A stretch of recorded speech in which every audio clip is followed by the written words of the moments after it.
Should you include your Masters in the ECSA application? Does this reduce your experience time and will it benefit your application? Watch this video to find out. Hey there, Mike Young here, and in this video we are going to discuss if there are any benefits to including your master's degree in your ECSA application. We're going to discuss the advantages as well as disadvantages of including your master's, and if you watch this video all the way to the end, you will be able to confirm if including your master's in your application is right for you. Now, I'm going to be honest with you. Each of us are different. Each of us are in a different situation when it comes to work experience and career path.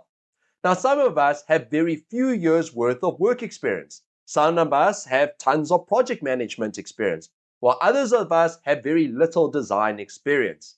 So you might be thinking, can a master's degree be used to fill the gaps, especially if you lack design experience or if you have only been working in the industry for 2 years?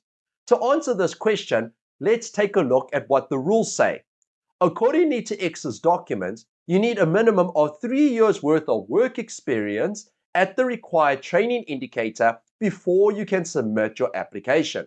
So you might be asking, if I did a full master's degree for 2 years, wouldn't that count as 2 years worth of work experience? And does that mean I only need 1 more year of work experience before I can apply?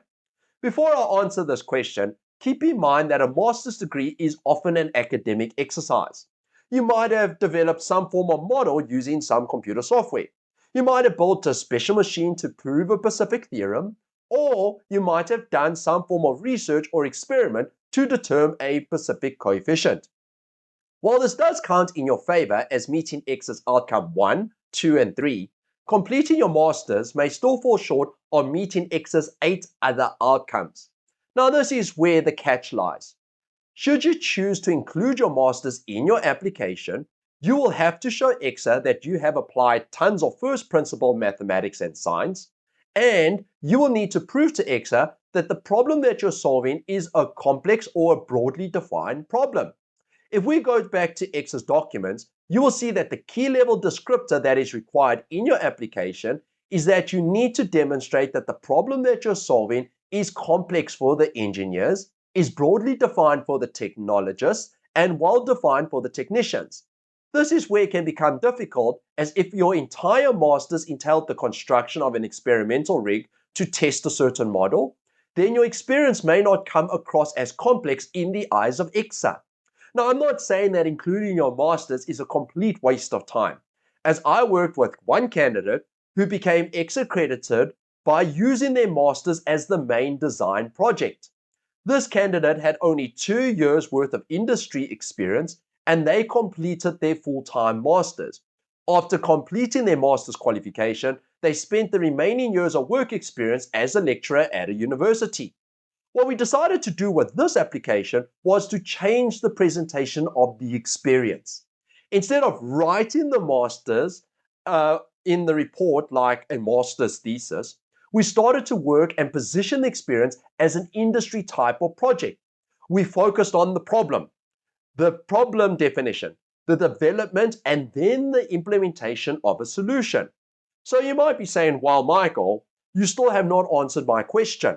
Is including a master's degree within the application really worth it, and does it add value? As I mentioned before, each of us are in a different situation inside our careers. So let's break it all down into 3 different scenarios, and then you can decide what is the best decision to make according to your situation. So in scenario 1, you have many years of work experience. In this scenario, you have solved many complex problems with complex designs, and your experience shows more demonstration of ECSA's outcomes than your master's. In this case, including your master's may just add to the word count restriction and really not deliver the intended value and demonstration skills to ECSA.